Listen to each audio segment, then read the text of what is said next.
Hello everyone, welcome back to my channel. Someone's here. Hi.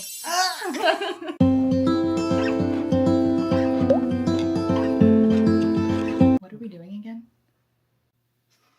Welcome back to my channel. If you're new here, my name is Natalie Megan and this is Weirdo Book Club with Reads with Rachel. Hi. Sometime, last week, I convinced her to come up and visit me. It did not take much convincing. I just showed her a picture of my backyard where I had our little lounger chairs set up so that we could high-five each other when we made jokes. And she booked a flight like 24 hours later. Yeah, there definitely wasn't a gun to my head. Listen, I don't own a weapon. Well, I own some weapons, but not a firearm. We don't have to talk about guns. We don't have to. So today we're going to show, there's two of us.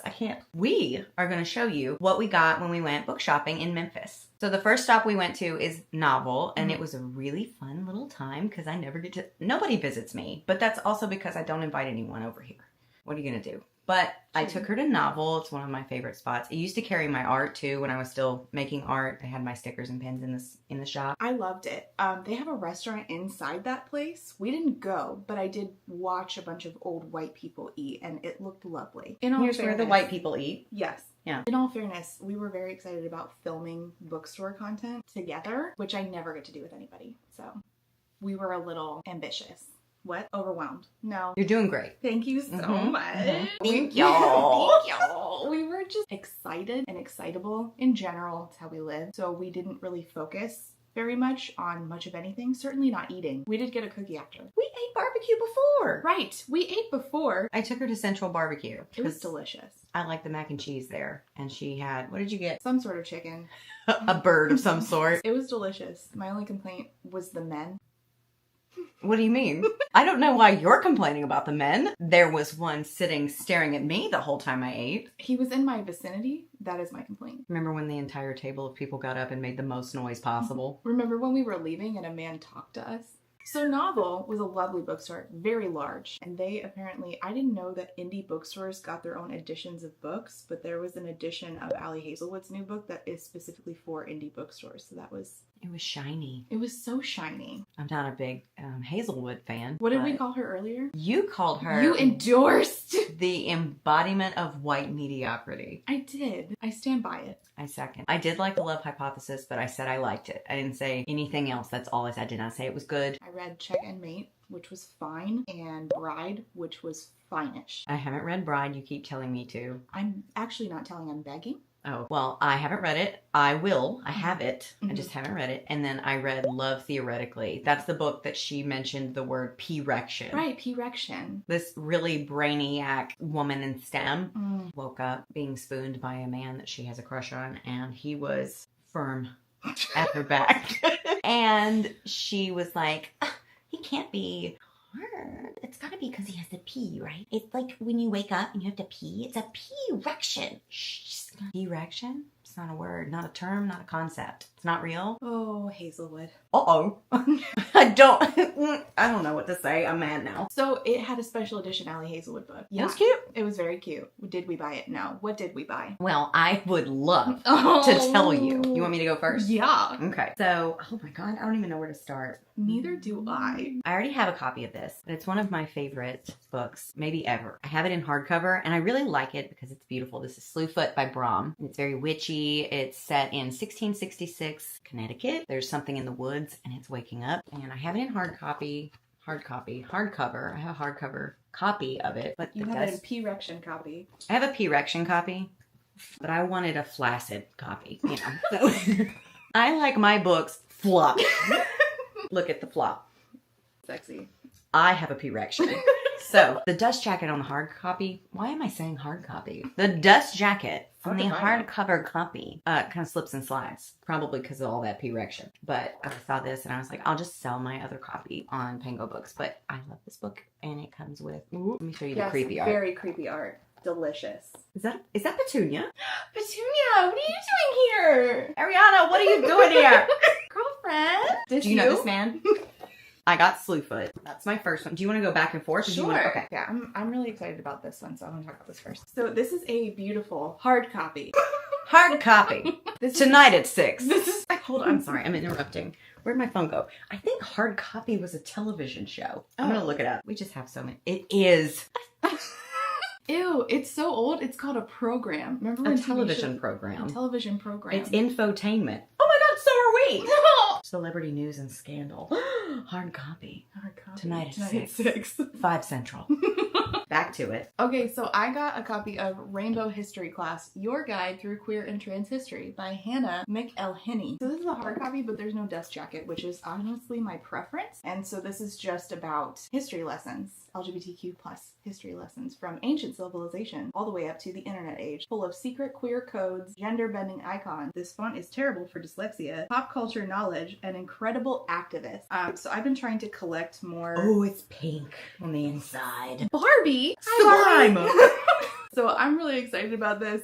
There's like a part in it that's very fuck J.K. Rowling where it's talking about the history of like the Nazis' treatment towards queer folks. And I'm very excited about this because I've been trying to collect more queer history books. I also got The Queen's English recently, which is similar to this, but mostly like graphic novel explanations of terms that are normal in the queer culture. So I'm very excited about this. It's really cute too. It's ASMR. So. Welcome back to the channel. Discussing B-wrench. Your turn. We're doing so good. We're doing okay, great. I have 4 left. Yeah. 3 of them I've read. Okay. So I'm gonna save the one I haven't read for last. For the next one is a hard copy. The Last Tale of the Flower Bride by Roshani Chokshi. Now, I read this over a year ago, and I'm one of those people that just forgets everything when they read a book, and that's just fantastic. But I remember loving it, and I felt like it was that kind of a book that you just immerses you so fully that you don't get all of it at the first read. Like you're going to continue to unravel things the more you read it. So I wanted a hard copy so I can read it more than once because it was really good. It's about boy meets girl and they fall in love. You don't really get any of that. This is just backstory. And they get married, but the stipulation that the woman has is that you cannot look into her past. But her aunt falls sick, so she has to return to her childhood home called the House of Dreams. She brings her husband with her. And it feels almost like the house is unveiling her secrets to him. And the more questions are answered, the more questions he has. Very dark, very moody, gothic, loved it. So now I own it. Here's my hard copy. Now let me see yours. The next one I got is Where the Dark Stands Still by A.B. Poranek. I'm going to be honest with you, I don't remember what this is about other than it's fantasy romance with fae. Here's the cover.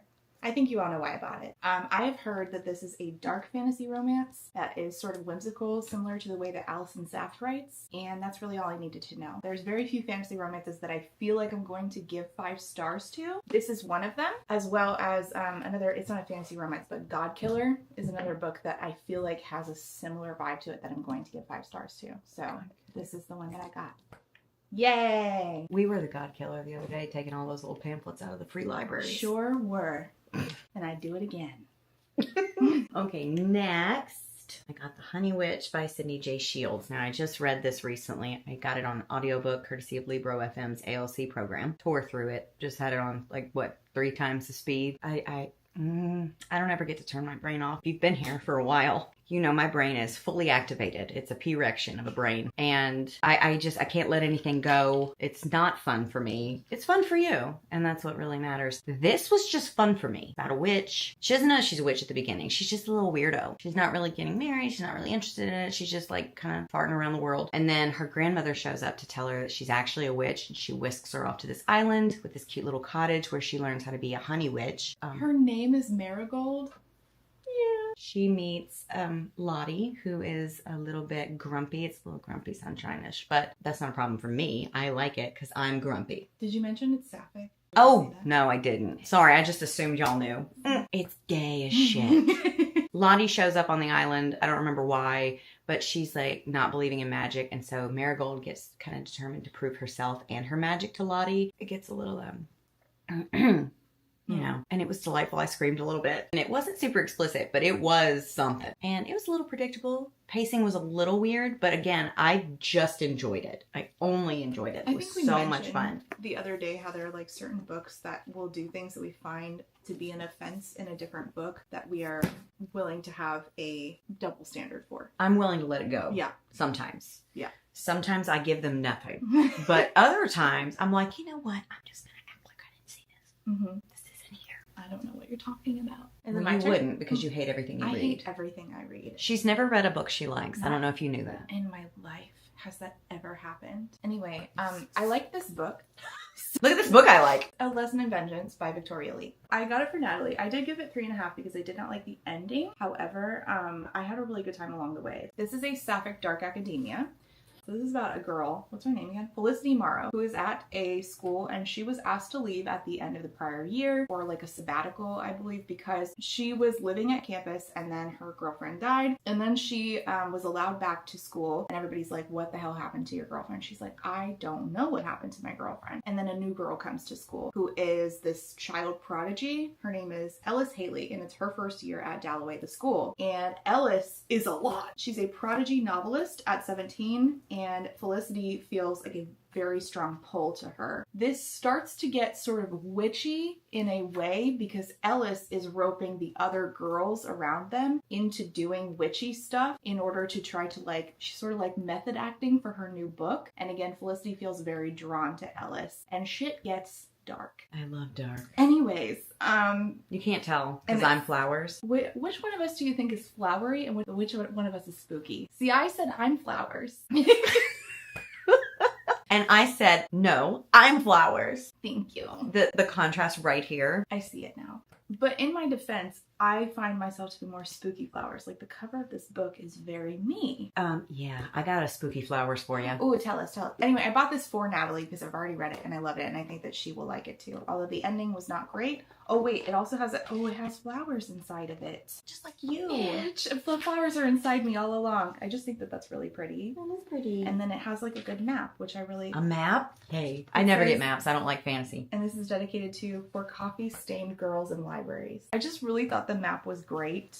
Oh, it's cute. This book is not cute. It is very dark, by the way. You will hate a lot of people inside of the this. way you're spooky on the outside and flowers on the inside, I'm flowers on the outside, spooky on the inside. True. Watch out. Hey, thanks. You're welcome. Okay, my spooky flowers. Spooky flowers. Bloom by Delilah S. Dawson. This is a sapphic. There we go. There's a trend. This is a sapphic little horror novella about a young woman who is, I think she's recently divorced, and she meets a girl named Ash working a booth at the local farmer's market selling like soaps and cupcakes and stuff, and she is instantly drawn to her. She has some bi panic, which we love to see because that's my entire life. A little bit after she got past the bi panic initially, she realizes that she really likes this girl, and so a relationship ensues, and it gets pretty grim and gory a little bit too. But this is my spooky flowers. Look at this cover. Is there murder? I don't know. You're definitely gonna like A Lesson in Vengeance then. Oh, well, great. Yeah. A trend appears. And it's a hard copy. We were talking about how she picked up, what is that book? Care and Keeping of You is banned simply because like it shows a boobie, which AFAB people have typically. Care and Keeping of You is often banned now in the United States. And then she picked out this one and showed it to me, and it's a similar one for boys. And I have 2 boys who identify as boys, so they're gonna need something like this. So it guide stuff, the body book for boys, and it goes over like getting armpit hair, stop biting your nails. That would be helpful for my 8-year-old. Please stop, I'm begging. Skincare, which is something that we should talk about with boys because boys tend to hate skincare in general. And they're taught like that's too feminine. And even my brother now is refusing to put on sunscreen. And I'm like constantly telling him like, you're like 40, you need to put sunscreen on. I'm worried about you getting skin cancer. Melanoma doesn't care what gender you are. Correct. So like I would like to prevent telling my 40-year-old son, similarly to how I'm telling my brother, I don't want you to get skincare just because you have decided that that's against your masculinity. So yeah, I got guy stuff for my kids so that we can start having these conversations early on. I had the girl version of this book when I was young. I didn't really feel comfortable talking to some of the women in my life about some of the changes I was going through. Right. And then when my mother found out that I was she threw it away because there were boobies in it. But not once did I look at that book and think, P-rection's coming. Not once. It was just helpful. Yeah, there is like a penis in here. I saw it, which is, I want them to be able to feel like, being naked is not disgusting. There's nothing shameful about being naked. It's entirely about like context, time, and place. So it makes sense to have a book like this. I think I might have had Care and Keeping of You. I don't know that I ever cracked that shit open. I also had the girl.com book. It was Yeah. girl with a U, GURL.com. Oh. And it was very 90s website. Like, it hurts your eyes to look at. Yeah. But it had like little quizzes, little forums, and it was really cute. And they came out with a book, a pink woman with a raincoat on for some Ooh. reason. I don't know. Ooh, fabulous. I'll put it here if I find it. This is it. I liked that one too. I don't know if she threw that one away. I don't think there were boobs in it. Shoo. I like stuff like this because I think we probably talked about body image in those books for girls, Mm-hmm. but there's like a part in here that says, "Where's my six pack?" My sons have this book too, so. Oh, really? Mm-hmm. So I really think that that's important because my kids have gotten really into Dragon Ball Z lately. They have all like the little dolls and they all have like enormous, you will never look like that without steroids. And so I have to tell them like, it's because those are gods and not people. So it does talk about like, where's my six pack in here? And I'm like, that's a great question for my 8-year-old to ask. I do want to be able to like have body image talks with my boys in the same way that, or not in the same way, but in a way that makes sense to them, because for girls it's like, where's my boobies? And for kids I'm still looking for them. I have misplaced my boobies personally. Hello. Alexa, where are my boobies? The other title of my memoir, Where's My Boobies? Your turn. Okay. So the last one I've not read, but it's called A Light in the Dark, Surviving More Than Ted Bundy by Kathy Kleiner Rubin and Emily Le Beau Lucchese. Something like that. Sorry if I mispronounced it. It's basically what it says it is. In January 1978, I slept in my bed at the Chi Omega sorority house at Florida State University as Ted Bundy stalked nearby. In nonfiction, she's telling her story. She survived this attack. Bundy bashed me once in the head with a log and then attacked my roommate. He heard me moaning and came to finish me off. He never let his victims live, but he stopped suddenly when a bright light filled the room. Can you imagine? So this is probably going to be really harrowing to read, but I like knowing more about the victims than I do about the perpetrators. Which is something that we're going to talk about. Yes, we have an outline of Yes. a podcast coming soon Yes. about all of this kind of stuff. But I think it's important to be able to shine a light on their stories and less on the glorification of this man and his horrible crimes. And so I'm really excited to read this and hear about her story. I like hearing the victims' stories more than I like hearing his. Let's bring it back to Happy. Oh, yeah, Or this is is it? not Oh. Happy. Oh, well. Camp Damascus by Chuck Tingle, which I have read Chuck's other books. Well, Which ones? Oh, have we not talked about this? Mm-mm. Oh my goodness. I've only read one. Okay. Nope. One. So I read 2. This Snowman's Carrot Wiener is in my butthole. Love. And 5 stars. Game of Pounds, The Pounds of Winter. Sure. Yes. Okay. Yeah. So, I read Space Raptor Butt a Invasion. classic. Mhm. Or so I've heard. You did. Instant classic. I love Chuck Tingle. Chuck Tingle is a pen name of a guy who is a queer man who remains anonymous. He writes a lot of interesting books, but this is his first full-length book, and it is a horror book about a mountain-based conversion therapy. And all his other books are super short. Like, They're 12 like pages. 12 pages. They're super short. So and this they're is like exciting. self-aware, set in the same universe, erotica, but Just, funny. Just They're just hilarious. nonsense. Hilarity. Ridiculous. Like, Mhm. again, there's one where like a snowman is having sex with a couple. I don't really have to explain what Space Raptor Butt Invasion means, I right? don't think you do. You can put those pieces together, I'm sure. Yeah. We're smarts over here. I think Chuck Tingle is very smart and very funny. I was told specifically that I will like that book because it's about conversion therapy, which is something that I have talked about. And love is real. And love is real. Yeah. Thanks, Chuck. Shout out to Chuck. We're friends. So after we went to Novel, I think we were there for like 2 hours. An employee took our books from us and let us continue looking. Like, She that's didn't all. just take them. She insisted. She's like, give them.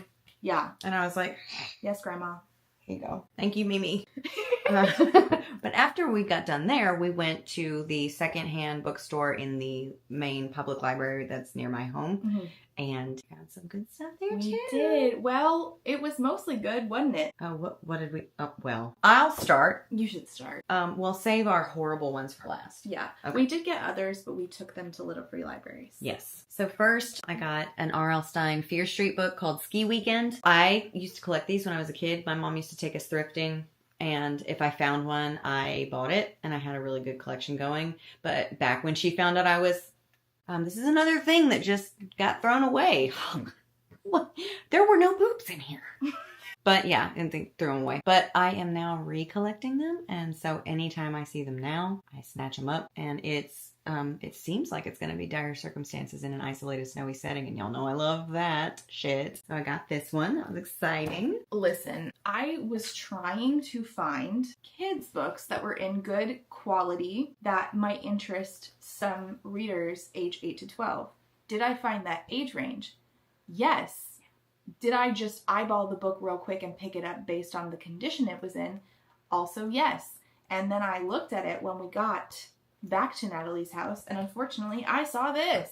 That says Focus on the Family. If you're not familiar, that's run by James Dobson, who is the bane of my Who did the final interview with Theodore Robert Bundy? I just dots. So happy about this. Get it out of my house. This is part of the Christian Heritage series, where a bunch of kids, assumedly, go back in time, I think, probably. The Christian Heritage series is an ongoing line of youth books that explore the role of faith and family throughout American history. These engaging stories help young readers better understand their country, its values, and its God. Alexa? Capital G. Alexa, help! Help! The Salem Years books take place in early 1690s Massachusetts. What else happened there? I have an inkling. See, this is a really great time to remind you how intent behind a book about similar things can color your experience with it. Certainly. There is intent here. There's intent here too, but it's just a good time. The intention here is brainwashing. So anyway, that won't be going to the Little Free Library because I don't want to inflict that upon another person, let alone a child. Will you read it and review it? I will. I will. It is book 3 in a series. So I guess we'll have to get the other one. unfortunately, I regret to tell you that this won't be the only Focus on the Family book in my house. I have L. Ron Hubbard books that he wrote. He writes westerns. He did. He did. And a lot of sci-fi. Mm-hmm. He did. I got a couple of them. That's great. We're so fun. I know. Come look at my library. What do you got next? Okay, next. Oh. So I saw this at Novel, and it was one of the ones that I had to make a lot of tough decisions. And it was one of the ones that just I put back. And then I walk into the secondhand bookstore, and wouldn't you know it, Midnight in the Garden of Good and Evil was just staring at me. This is by John Berendt. I don't really know how to explain it. It's in great condition, by the way. Yes, it's beautiful. Shots rang out in Savannah's grandest mansion in the misty early mornings of May 2nd, 1981. Was it murder or self-defense? For nearly a decade, the shooting and its aftermath reverberated through the hauntingly beautiful city of moss-hung oaks and shaded squares. John Berendt's sharply observed, suspenseful and witty narrative reads like a thoroughly engrossing novel, and yet it is a work of nonfiction. So, spooky Savannah, Georgia, super haunted. We know that. And so this is going to be a really good read. I love morbid nonfiction. Next. Well, the one that I have left, I got a lot of good ones, which I think we'll talk about in a different video. But I got Ban This Book, which is in middle grade, about banning books. This little girl, I believe she tries to check out her favorite book in the world from the Mixed Up Files of Mrs. Basil E. Frankweiler, which I loved that book as a kid. That's when Miss Jones, the librarian, told her the bad news. Her favorite book was banned, all because a classmate's mom thought the book wasn't appropriate for kids to read. Amy Ann decides to fight back. Soon she and her friends find themselves on the front line of an unexpected battle over book banning, censorship, and who has the right to decide what they can read. So this book, which is Ban This Book, It's cute. by Alan Gratz, I found out recently was challenged in Florida.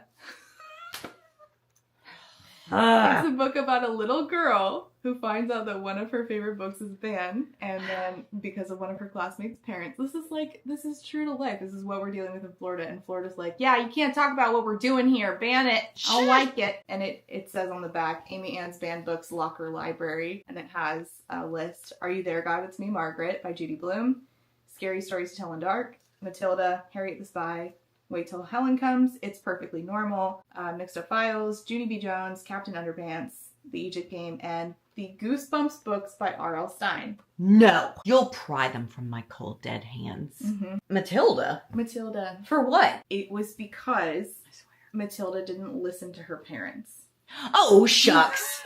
Okay, that's all. But we made a couple more stops. We made several more stops after that. Oh, did we ever? However, they were money free. If you want to watch us go to all the little free libraries, see what we got, what we put, what we swapped out, and all of that stuff, that's going to be on Rachel's channel. So you can go hop on over there and watch that, because it was a really good time. We had really fun. It was a lot of fun. So yeah, that'll be over there. Okay. I'm going to show you my books again, so if you want a screenshot. Let me stack them up for you, because I got a lot of them. I'm taking a lot of books. You gave me one of yours, so I got even more than I thought. Yeah, sorry about that. You are the worst. Oh, wait. Did I forget one? Oh my god, you did, and it's the worst one. Oh, just wait. This Wait. is less for me and more for you. So I'm glad that you're still here. If you are still here, you should leave. What should you leave? I don't know. I hate this book. This was arguably, debatably, I don't remember, my first hate read that I ever did. Leave the number 50 down below. 50 Shades of Grey by Em James. I'm pregnant. That's amazing. That's amazing. Thank you. So I got this for y'all. This is for you. It's one of my first, oh God. I just remember hearing about it in the media and seeing it everywhere when people were just like losing their shit over it. And it's like, it's mommy porn. And as a mother, no, it's not. There's better things. Please. So I read the entire series back in 2012, I think is when it came out. Great. Thank y'all. I hated it then. I bet I hate it more now. I really do. So I will be has only matured. like a fine wine. Like a fine and wine. myself. Mm-hmm. We've only gotten better with age. True. So, review to come. Are you gonna tab it? Annotate it? I might. If you're on my Bindery, I have started doing giveaways. And one of the things I'm doing giveaways of is annotated books that I hate. So it's got I'm going to tab it. I'm going to write little stupid jokes in it. It's going to be a good time. So if you're wanting to poke on over there and see what that's about, maybe you'll win this beautiful, lovely, wonderful book. Great. All right. Here's all our books. Scoot it close. Oh, right. Let these fools see. Here, fools. Is this the thumbnail? Thank you so much for watching. Again, there's going to be another video, similar vibes and stuff about books in the little free libraries Yes. over on Rachel's channel. So go over there. And if you do go over there from over here, leave a flamingo in her comments so she knows where you came from. Yay! Thanks so much for watching. Love you. You don't have to say it back. I have something that you should read. Okay. Have you heard of this? I'm gonna punch you in your fucking face. Did y'all hear her threaten me? So I didn't see that. Oh my god. Why did you put my name up here?